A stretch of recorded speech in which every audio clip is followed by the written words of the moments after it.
Okay, 3, 2, 1, here we go.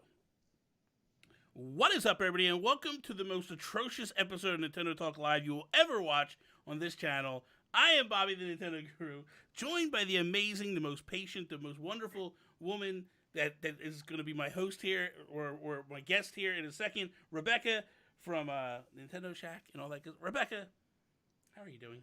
I am doing very well tonight. Thank you. Oh my God! Don't lie to people. Don't lie to people. This was bad. This is Listen, technology loves to act up right when you need it the right. most. Am I nuts or what? Like, dude. Okay, so just so people know. Okay, let's just. I like, and I got home from work at 5. I come back here. I turn it on, and my Mac wants to update. I'm like, okay, no problem. I click update. Done. I get to like 20 minutes before it's time to go, and nothing. And I'm like, oh my God, we're in trouble. So I start messaging you like, okay, don't, and you're like, calm down, take it easy. It happens. It happens. You And, can't stress out. and I'm losing my mind. Like, I'm absolutely losing my mind. And then I start messaging my girlfriend Carrie, and I'm like, Carrie, you gotta get into the chat and tell the chat like what's going on because I know they're there. And so, whatever. It is what it is at this point. But so that's why there's no intro this week or any of that because I could not get the Mac side to work at all. So it kind of like crashed and burned. So last minute I was like, Rebecca, I'm going to call you back in a couple minutes. And he switch over. That's where we're at now. So Hey, it let, happens. let me apologize one more time. Listen, Donnie is like Mr. Perfectionist. You're used to it. You're used to a top-notch show over there. I know. And then you come here. First off, we'll have to bring you back when we don't have these trials and errors and all that stuff. And this way you can get. We're gonna have to cut short a little bit. Actually, what I'm probably gonna do is cut and let you go if we have to. You got what, like 40 minutes? No worries. No worries. You got like 40 minutes. Let's Okay. talk Nintendo. Let's Let's talk talk Nintendo. awesome stuff. Let's jump into this stuff. Here we go. Let's kick this episode off like we do each and every episode. We're going to start with you first. I want you to introduce yourself to these people. Tell them all about you and what you do and all that stuff on the internet. Yes, so my name is Rebecca. I am Forest Minish everywhere on the internet. I try to do a little bit of everything. I love Nintendo. I'm a huge Nintendo fan. I love video games. I love everything about it. I have a podcast with Nintendo Shack. I stream on Twitch. I write for Twinfinite. I try to do a little bit of everything because I love Nintendo and video games. That's obvious. That's very obvious. You do a lot of stuff. Definitely do a lot of stuff around the internet and all that stuff. My question for you is this. We're going to dive in. We're going right into this. I have 3 questions I start every episode with. And I kind of, it's a litmus test for me. This is all for me. This has nothing to do with content. And for you, this is all Bobby trying to quasi label you and put you in a category. And I'll explain All that in right. a second. So what was the first Nintendo console that you ever owned? The first one that I owned was a Super Nintendo. It was a hand-me-down from a cousin, and I got a bunch of games with it, A Link to the Past, Super Mario World, a bunch of others. And so that was really what I started with Nintendo. I would play A Link to the Past growing up with my dad. I was about 3 or 4 years old, so I couldn't quite play the games myself yet, but Mm-hmm. as I started getting a little bit more into it, we got a Nintendo 64, and that was kind of where I started gaming a little bit more on my own Yeah. with Ocarina of Time and Majora's Mask is when I jumped into it through my childhood. Um. So my question to you then is, what was the next question is because that, like, you played the Super Nintendo, but it really wasn't yours per se. Like, well, it was yours, but it wasn't like you truly knowing what was going on and all that stuff. And then you said the N64 is what you like your true Where I calling. started gaming more on my own, and eventually when I was older, I went back to the Super Nintendo. But you're right, the N64 is kind of where I was able to play the games myself. I was able to read by the time I was, 7, 8 years old. Yeah. I was able to beat the bosses in Zelda by myself by that time. Imagine that. Mhm. Imagine beating bosses by yourself. That's especially on the N64, which we'll get into. I'm sure we'll get into in a minute. Okay, so the next question here is, what was the first console that you bought with your own money? The first one that I bought with my own money was actually, I'm pretty sure it was the 3DS, Okay. and the handheld console. Okay.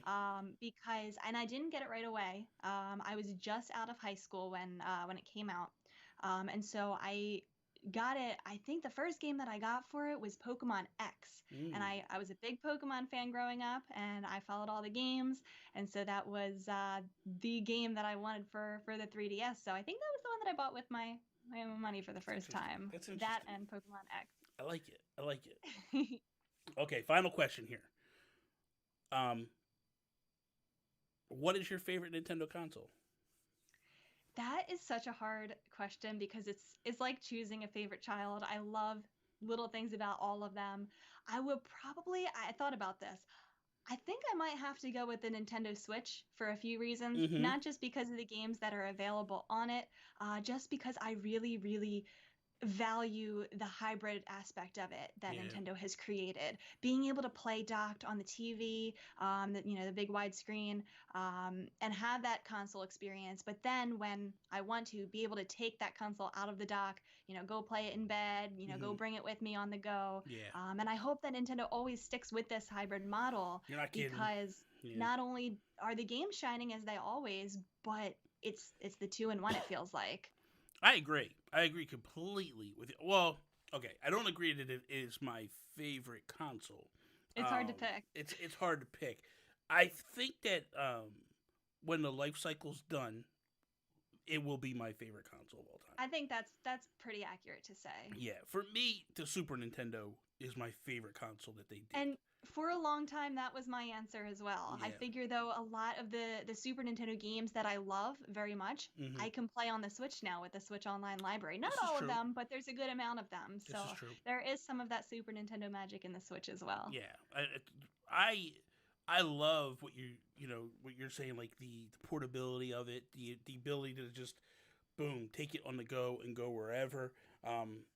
I The biggest issue I ever had with Nintendo consoles, I'm a huge Animal Crossing fan, Mm-hmm. and like Animal Crossing used to be a lot more hardcore in terms of like if you don't water for a week, you're coming back with dead flowers all over the place. Uh-huh. And it was just really more stringent and more punishing than it is now.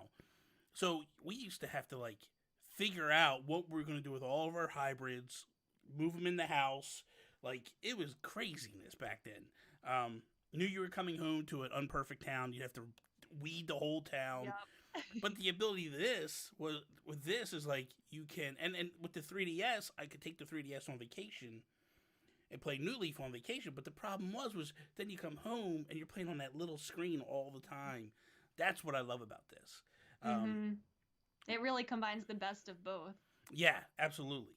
I know that you're a huge Zelda fan, and that's honestly that was what keyed me up. Let's back it up. You became a co-host on Nintendo Shack about what 6 months ago, give or take. Yeah, about then. Caro stepped down, Mm-hmm. and then Donnie went on this hunt to find a co-host. And then he hit a home run with you, and then thank you. and then a foul ball with Garrett Bland. Like no, he totally, no, he don't totally, say things about Garrett. he totally dropped the ball. Yeah, no, I love Garrett to death. We love Garrett. I love Garrett. Let me tell you a quick story. So I met Garrett face to face at Extra Life. Oh wow. And we were the final day, like we're done, whatever. The 24-hour stream went.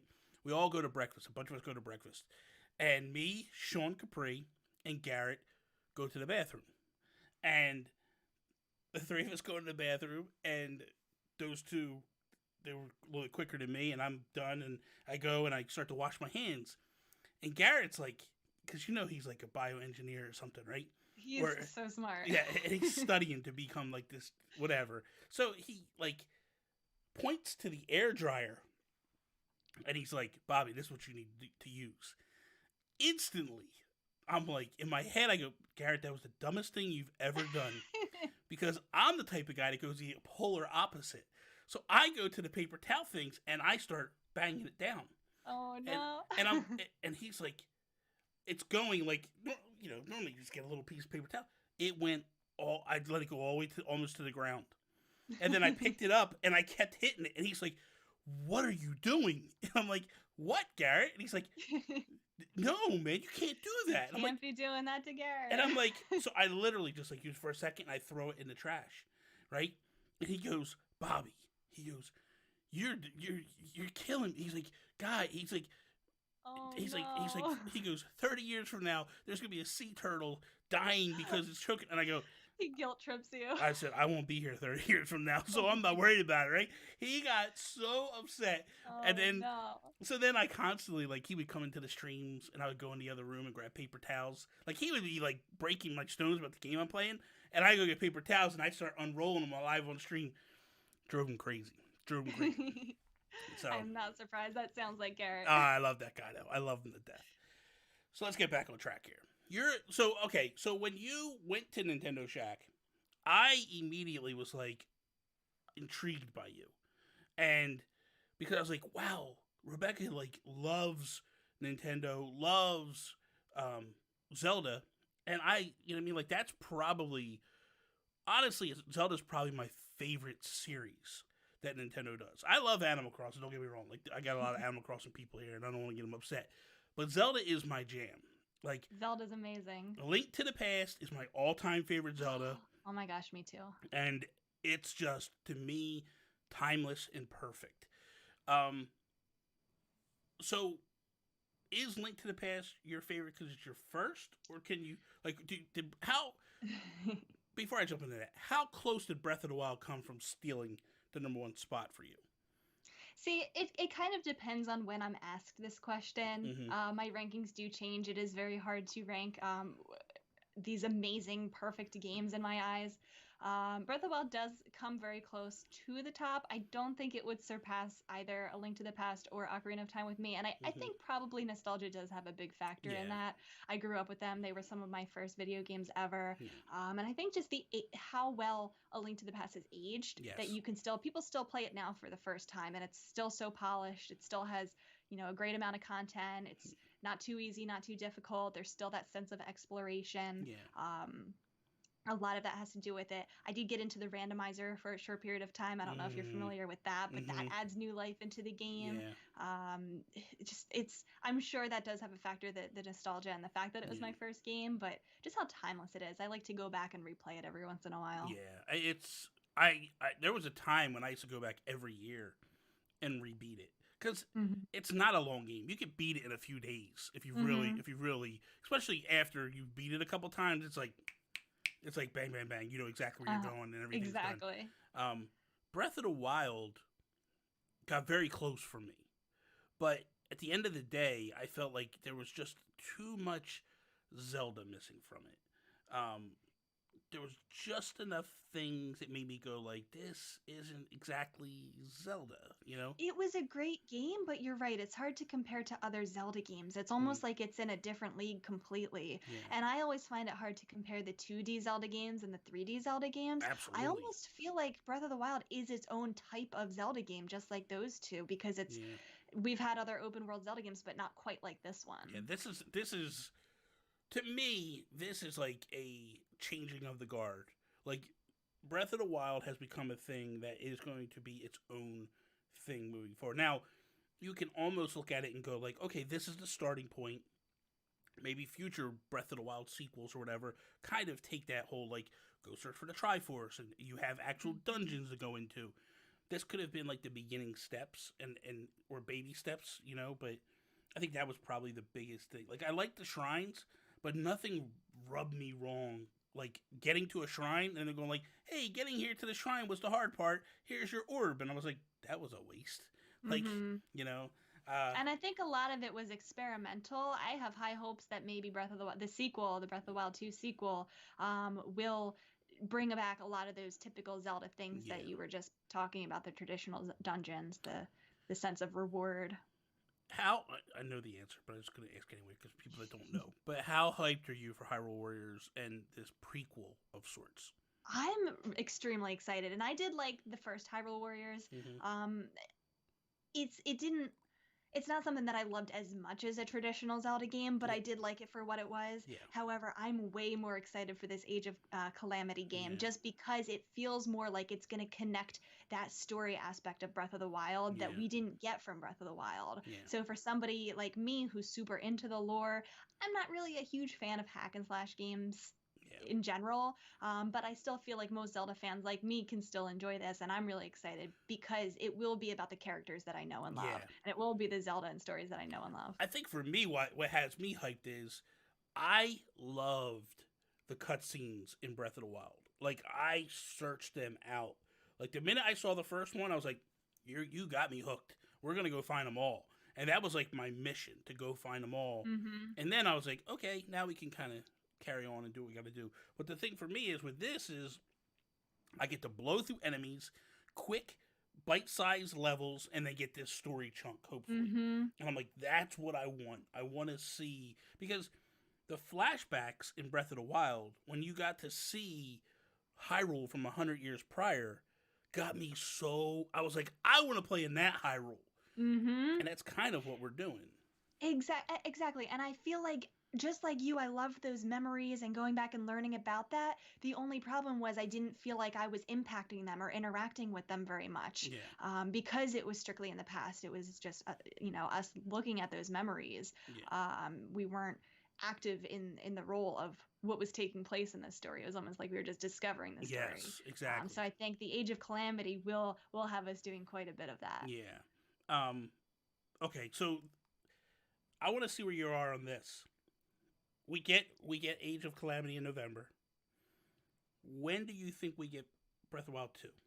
Oh, that is so hard because with everything going on this year, who knows how much of the plans have changed. Mm-hmm. I think it could have been possible that without everything that went on this year and all the delays and whatnot, that we might have seen it this year. Mm-hmm. I don't know if we would have, but Mm-hmm. I feel like if you had asked me this question at the beginning of the year, I probably would have said early 2021, like maybe spring, March, around the first, the time that the first game came out. Now I'm more inclined to say probably the end of 2021 holiday, I think, would be a safe bet. Yeah. For me. For me, I don't need them to rush it. I waited so long for Breath of the Wild, the first game. I'm okay with them taking their time with it Yeah. and polishing it and making it as great as it can be. I personally, I felt like, and I still kind of feel like it because I feel like it's a focal point. I think they marry it with this Switch Pro or the Switch update thing. I'm not 100%, but it's what I feel like it makes sense to me. Or you hit this grand slam in 2017 by putting the Switch out with, Breath of the Wild. Why not do it where you go, hey, here's Switch Pro, here's Breath of the Wild 2, go. Because I think... And now we're having all those rumors with the Switch Pro. I think there definitely could be something looming next year that would make a lot of sense to pair that with Breath of the Wild too. I think you have to tie, for me personally, I feel like with these next-gen consoles coming, you have to tie it somehow. You have to do something to kind of tie it. I'm gonna beat Donnie to the punch here, and I know he's gonna be a little upset, but we're not gonna go all in. We're not gonna go crazy. Nintendo apparently likes Nintendo Talk because the last 2 episodes we've had, because we didn't have an episode last week because I had to go to the doctors. I had some medical issues to take care of.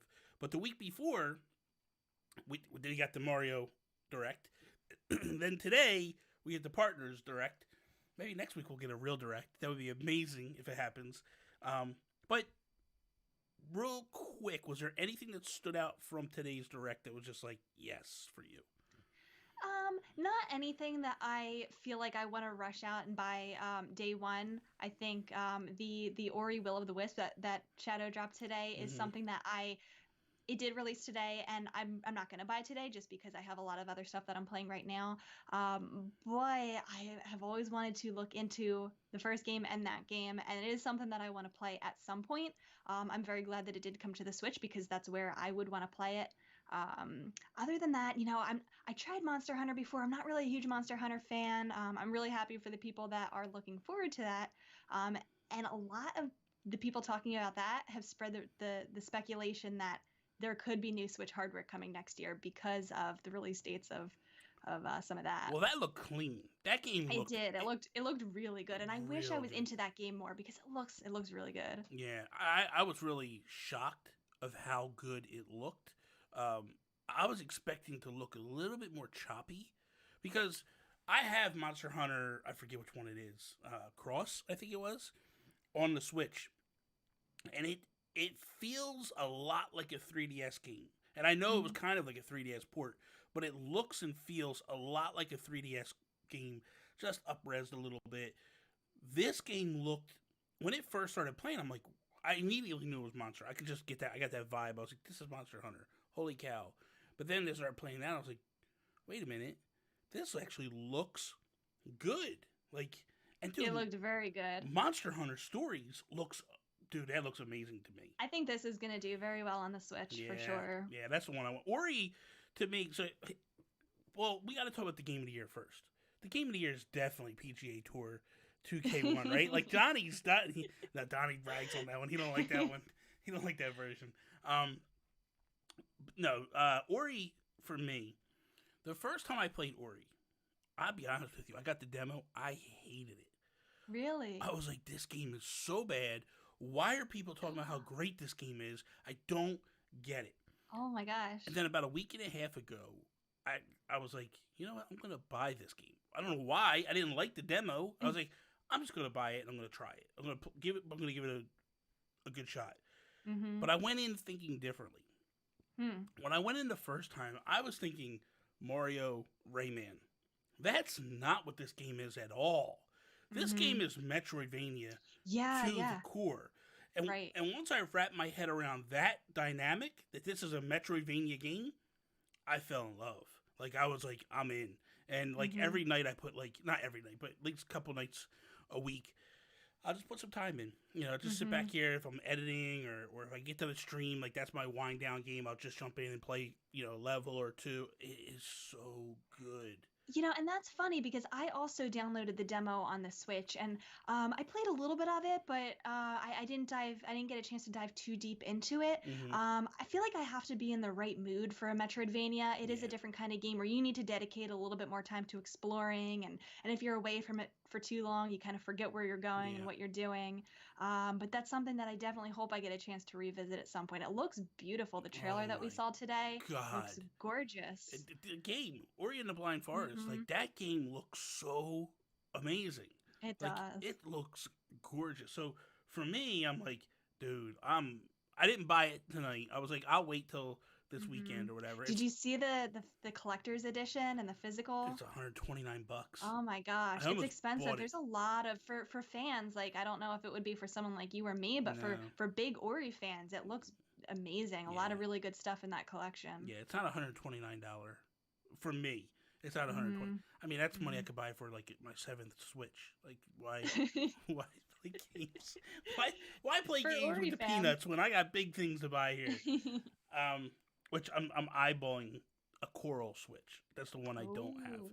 Wow. So we'll see. We'll see. I got all the Switch lights. It's the one that's missing. So I'm kind of on the fence. And then next year when they put out all of the collector's edition Switches. Oh my god! Well, I don't buy the big Switches because I don't feel. I bought the Animal Crossing one because I was like, "Come on, You're a big Animal Crossing fan. I got it. Yep, I got mine. Yeah, I'm a big mark for Animal Crossing. I had to do it, so I did that one.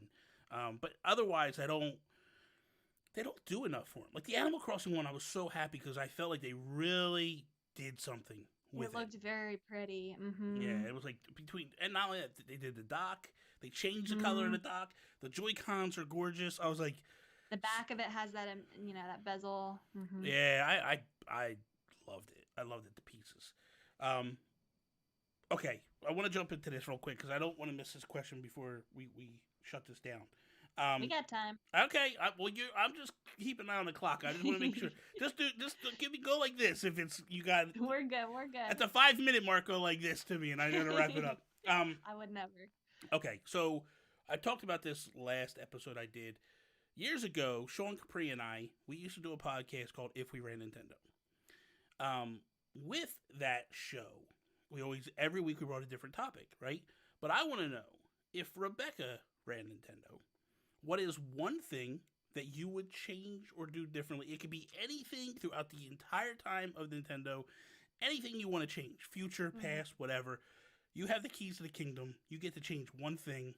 What is it? Well, I can think of a lot of things, and I think, first my mind goes to different marketing things that they could have done, different design things they could have done.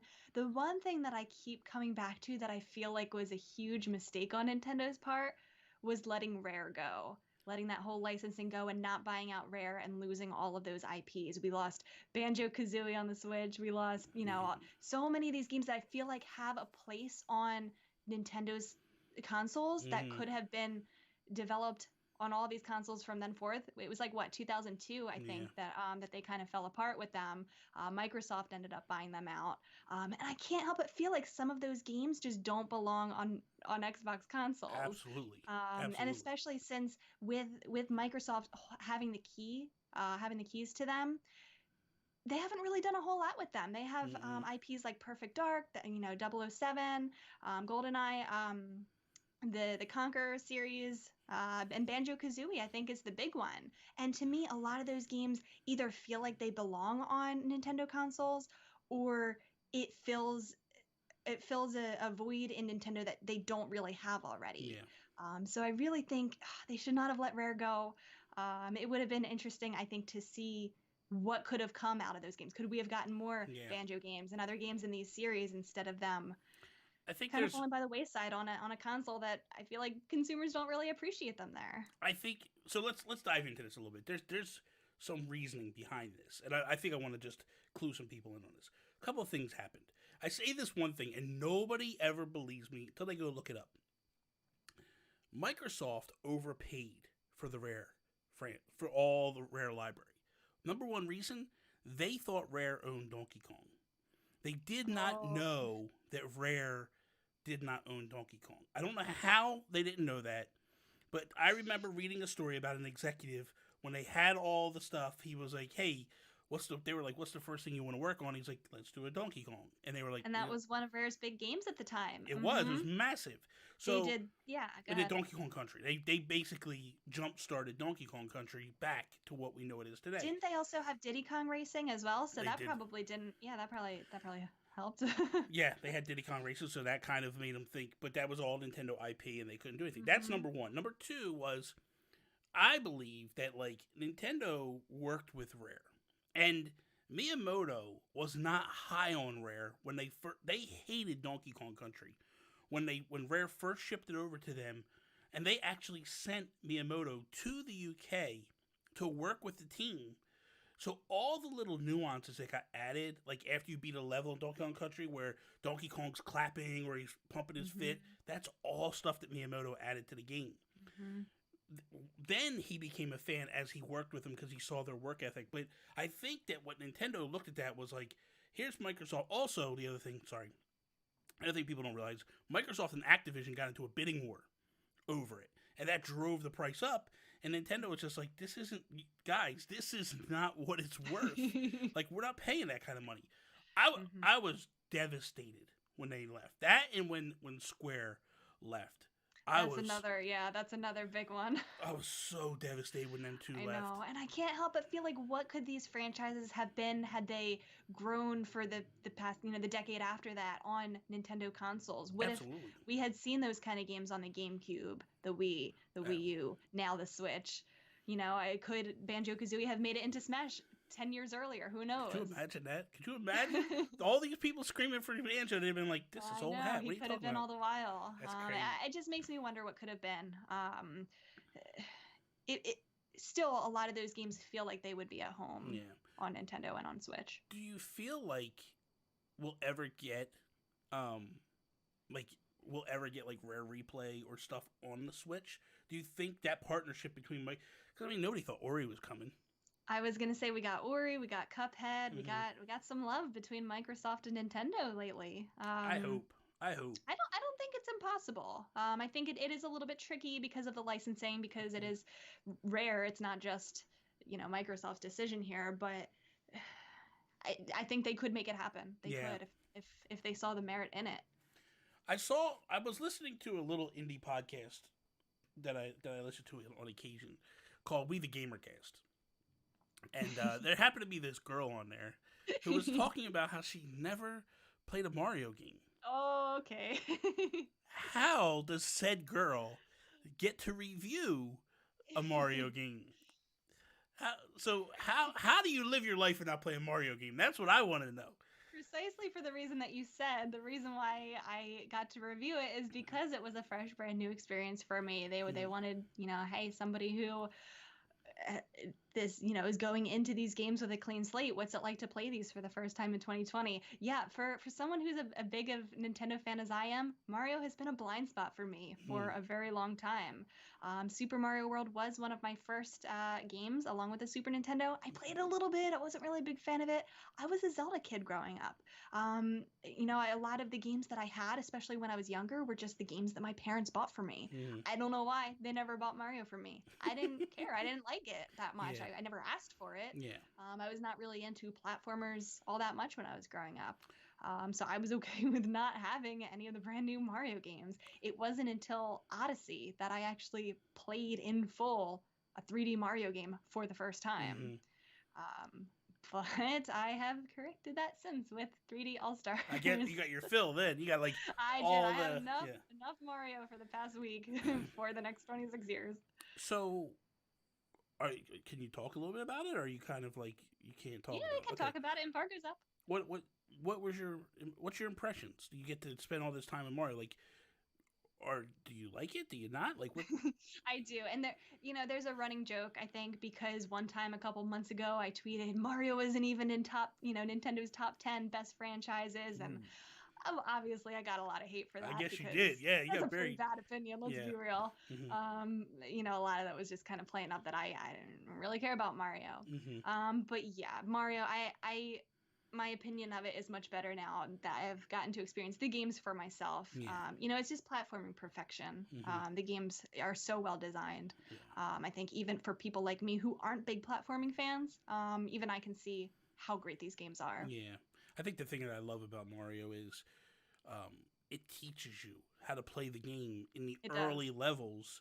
So then it's like, it's teaching you, but it's not purposely going like, hey, dummy, here you go. You know what I mean? Like, if you play the original Mario, like, I don't know, the kid that I grew up with didn't run into the Goomba the first time. And then it was like, oh, wait, you can jump over. Oh, okay, you jump over. And then it's like, so you learn all this stuff, So there's, I think that's what I love the most. Of the three, which was your favorite to play? So that's hard. And especially because I did all of them very quick in the course of a week. I think 64 is the best game of the three. They really mastered it from the start. Yeah. But that being said, I really did enjoy it and have a lot of fun with Galaxy. It felt the most modern of all three of them. I feel like they put the most love into this collection, or they put the most love into Galaxy out of the three in this collection, as far as improvements go and like the quality of life changes. So that one felt the most fun to play. But I think just level design wise, 64 really nailed it. Yeah, 64 and 64 was the first time that like you left, you went back, you left, you went back, and it was like, and every time you went back, the level changed. It changed, and there were so many secrets to discover. I was just like, I didn't realize how many secrets there are in these Mario games. Yeah, the N64 is the first console that I bought with my own money, and I remember I bought the N64 and I bought Mario, like. What else you buying? Well, well, to be fair, they launched with Pilot Wings and Mario. Like that was it, right? So I remember buying both games, buying the system. It didn't even, if I'm not mistaken, I don't even think it came with a controller, or maybe it came with one.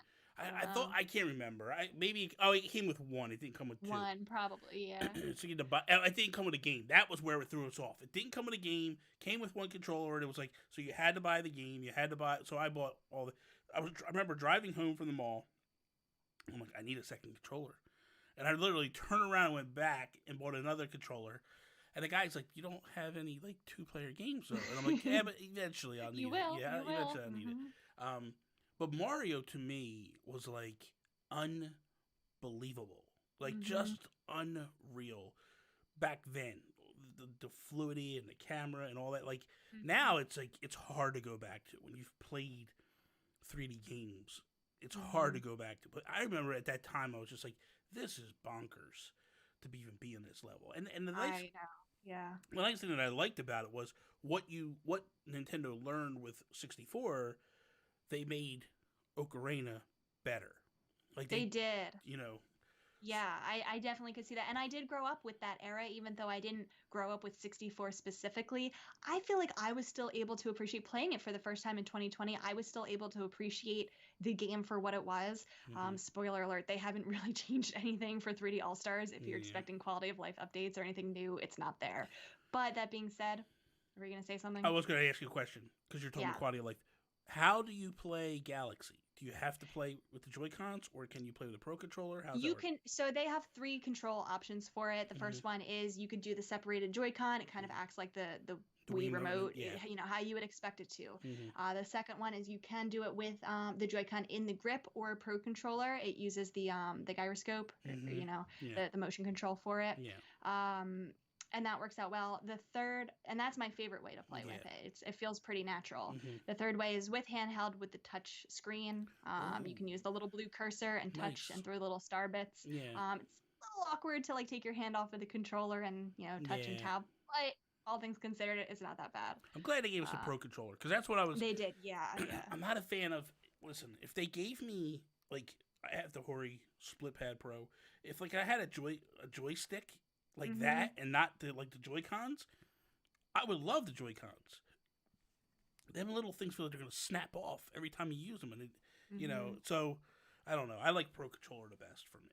Yeah, so you will like how they did it with Galaxy. It feels very good to play it with a Pro Controller. How does the camera work on 64? Is it with a stick It's or? yeah, you use the right uh, control stick, Mm-hmm. and it's still fixed the way it was. So in 64, and you had to use like the buttons to Oh like God. rotate it one at a time. It's still like that, unfortunately, and that's the part that really hasn't aged that well. I Mm. can't help but wish they went the extra mile with this and fully remastered it, gave it that fully rotating camera that Odyssey has. Because, and I was about to say earlier that someone like me who did grow up with the N64 era, I can go back to that and like understand, okay, at the time this was incredible. Like Yeah. you couldn't do this at all back then. Mhm. Nobody, this was the first time you had a rotating camera at all. I wonder, kids who maybe Odyssey was their first Mario game, like me, but didn't grow up with the N64 Yeah. era. Maybe they grew up with this fully rotating camera. I am curious about what they think going back to 64, because to me, I don't think it has aged very well, Yeah. and I grew up with it myself. I can tell I you can't help this. but imagine what kids today would think. I bought it on the Wii U when it came out, and I hated it. I couldn't even get through the first level. I was Mhm. so. We don't, yeah, I we're probably spoiled now by technology. yeah. We're with that floating camera. The Mhm. problem is Miyamoto. That's the problem. He doesn't. He feels it's a waste of time, and I look at partly I agree, but he feels like it's a waste of time to remaster games. He feels like that time should be spent working on new games, Mhm. and I get it. I understand, Yeah, you yeah. know, but at the same time, it's like, dude, take your B tier team and put them on it, or hire an outside studio Mhm. to remaster it and port it. They Like, have a lot of good studios that do that. Grezzo did an amazing job yes, with the Zelda remakes. They could do the same thing, and it really feels like a missed opportunity that they didn't do it for this collection, because these games truly deserve it. These are Nintendo's cream of the crop. They are so good, and that modern polish I feel like would go such a long way. I agree. Like it just, and that's what don't make sense to me. Like you'll let them remaster Zelda games, but you won't remaster Mario games. And it's It's like it mind-boggling. doesn't. It makes absolutely no I know, sense. You I know? know. But the good news is, for me playing it for the first time in 2020, these games still hold up. They are still so much fun. I still feel that magic. I cannot even imagine what that magic probably felt like in 96 when it first came out, but that magic still exists today. Exactly. Um, the are there any Zelda games like? Do you want the games that were remastered for the Wii U brought to Switch? Is that Oh, your I'm Zelda trash. I will buy any Zelda game that comes to to Zelda any console. Zelda I will buy trash? Wow. I have 3 copies of Twilight Princess, and I don't even like Twilight Princess all that much. It's okay. It's probably my least favorite 3D Zelda game. I Yeah. like it, but I bought 3 copies of it because that's what they came out with. I bought A Link to the Past like 6 or 7 times by now. Exactly. Uh, so, like I say, Super Mario Galaxy is really important to me. I'll be okay if they aren't remastered and such. Maybe they did it to preserve history. I mean, I guess you could, but why couldn't you just include it on there if you wanted to? Yeah, You know? and I do get that. And part of my review, I wrote in my review that speculating maybe that's a reason they wanted to preserve that feeling Mm-hmm. of what it felt like to play it originally. But you're right. I feel like they could, okay, well, maybe you could play it in classic mode, and then here's the remastered Yeah. mode. Their virtual console, I feel like exists for a reason. They easily could put that on the Switch too, in Yeah. my opinion. Absolutely. Um, so Mike UK is saying, would Rebecca try Animal Crossing if it gets Zelda themes? I love Animal Crossing. I put like 400 hours into New Horizons. That's it. That's it. Only 400 hours. So far. I I love that you did that, especially since you're the host of your show was really banging pretty hard against Animal Crossing before it launched. Like he was like, "Oh, I'll put like, a couple hundred hours in, or I'll put like 40, 50 hours in and I'm done with it. I'm moving on," which I'm sure he did because he plays too many games. Um, okay. Holly Crossing said, "Who is Rebecca's favorite underrated character in the Zelda universe?" Ooh, can I get really obscure? Absolutely. This is your I'm your gonna question. say I'm gonna test everybody's Zelda knowledge here. My favorite underrated character is Barkle, Tingle's dog from Tingle's Rosy Oh Rupee my Land. god. Good lord. Everybody's probably like, who the heck is that? Piper says, Oracle of Seasons and Ages or Minish Cap? Oh, I really love the Oracle games a lot, but I gotta go with Minish Cap. It's in my name, Forest Minish. I love it. It has so much charm. Yeah. I love that game so much. Marina says, what would you hope to find in Breath of the Wild 2? Do you think the fights and quests will be similar? I think the quests will be different. I think there will probably be more of a direct story and like a directive goal that we're working towards rather than just being in this expansive world. A lot of Breath of the Wild 1 was trying to it was all about discovery, Mm-hmm. the loneliness and discovery. I do think that they will go a different tone of it for Breath of the Wild 2. My big hope is that they bring back the traditional dungeons. Yeah. I did like the shrines. I did like the Divine Beast. They felt like the first one was really awesome, but then they felt like they got a little bit old after a while. Yeah. They weren't too different. I really hope they bring back that traditional, the elemental dungeons that they have in previous games. That's what I love most. Yeah. How much time you got left? 10 minutes, 10 minutes. We'll go 5 minutes and we'll wrap up. Okay. So Okay. We'll take two more. We'll take two more decent questions. I'm curious about this one. What did you think of Spirit Tracks? Ooh, there are only a couple Zelda games that I've never played, and unfortunately, that's one of them. For some reason, I never got into the 2DS Zelda games, Phantom Hourglass and Spirit Tracks, but that is on my list of Zelda games that I need to. I know, I feel like a bad Zelda fan saying this. But I don't have an opinion because I haven't played it yet. It's alright, that's a good opinion. Don't worry about it. It's not a good game. They're not good. They're not good at all. No. Nicole Judah said, how do you feel about Link's Awakening? I love Link's Awakening. So I played like half of the original when I was a kid, but I never finished it. So when they announced the remaster for the Switch, I went back and played the original before the new one came out, just so I could have that full experience before the new one came out. And I really liked it. I think I would probably put the Oracle games above it a little bit, just by like a tiny little bit, Yeah. because they did something a little bit new and different with the seasons changing and the time, going to the past and the future for Oracle of Ages.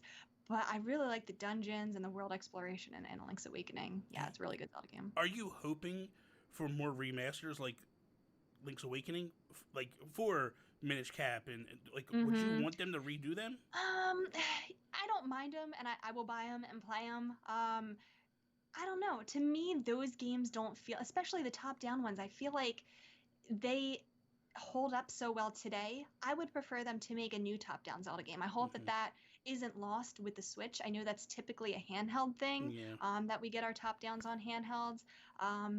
I think the last original one that we got was Triforce Heroes, and I know that wasn't everyone's cup of tea. So I would hope that they would go back to something like a traditional top-down, like A Link Between Worlds. Link Between Worlds was I hope they fantastic. do something like that again. That was so good. That was so good. And that, I mean, that one started out as a Link to the Past remake. They were remaking that, and then they were like, "Oh, let's pump the brakes." Sequel, Yeah, yeah. let me get a And sequel. I'm glad they did. I'm I glad am they too. did, because to me, I don't see how a remaster would improve A Link to the Past in any way. Yeah. You could put shinier graphics on it. I don't think A Link to the Past graphics are bad. They still look beautiful today. Link to So the Past is amazing. I don't really see the point in remaking a game like that or the Minish Cap. They still hold up. Let's get sequels. Let's just take a hypothetical here. Let's just say that we get Hyrule Warriors this year, right? Let's just say that Breath of the Wild 2 is a 2022 game, right? Okay. We're going to just put so what is the 2021 Zelda game that you want? So not, you don't want a realistic answer. You want like whatever I want answer. I want what you want. I mean, like, okay, we could do both. I know what I want. Okay, so what do you want to see brought in 2021? My dream game is a Zelda Dungeon Maker that's kind of in the style of Super Mario Maker, where we take top-down styles like Zelda 1, A Link to the Past, the Minish Cap, the Oracles, Link's Awakening, what have you, and turn that into a 2D dungeon maker that people can design their own dungeons, customize it, put items, enemies exactly where they want them to, and put that as a full game, as a full maker game, just like Mario Maker was. Yeah. I think seeing how much talent and creativity we've gotten out of Mario Maker and what the community has built, I think a lot of people can do a lot of really awesome things for a Zelda Dungeon Maker as well. That's my dream game. I would put so many hours into a game like that.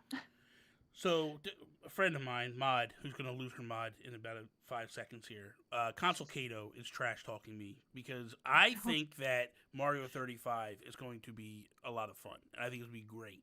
She thinks it's going to be trash, but whatever. We don't listen to her. It's whatever. The question I had, or how hyped up would you be? Because Mario 35 only goes till March. How hyped up would you be if they did Zelda 35, which was a dungeon, and you go in and you start playing and working through the dungeon, and as you kill enemies, they start popping into other people's... Like the Mario 35. That would be pretty cool. I would like that. And I love this idea of Mario 35, and I don't know why they're limiting it just to, March. This is such like a killer idea that they have. I wish that they would lean into this instead of limiting it.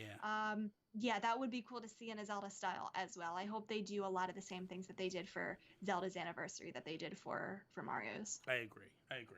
So that's where we're going to stop now, because we're going to let it go there. Guys, the episode's a little short. Bobby screwed up. No, Bobby's PC screwed up. No, that just means we'll have to talk again soon. It's gonna happen again. It's gonna happen again. We gotta make this right. I want to do a couple things, a little housekeeping before we move on. Next week, we have Kalina TV coming on. We all know Kalina from the Animal Crossing community. She will be our guest next week. I'm really, really super hyped to bring Kalina on, talk some Animal Crossing with her, talk all gaming with her, and all that stuff. Where can people find you again, real quickly, before we wrap up? Yes, so I am on Twitter mostly, at Forest Minish, and then Minish like the Minish Cap. I also stream on Twitch, but you can just, if you go on Twitter, you can find all my links there. Yes. So say hi to me. You seriously need to go check out, you check you out on Twitch. A lot of these people here are on Twitch. JoJo, it's a scheduling thing. I got a bunch of guests already lined up. It's going to take a little time to get through there, so just be patient. But for now, trying to think what else do I have to do. You can follow me, Instagram, Twitter, at Nintendo Gurus, twitch.tv/Nintendo Gurus. Rebecca, thank you for coming on. I really, truly appreciate you coming and being a part of this show. It means a lot to me. So for now, that is all. Peace out, Preston.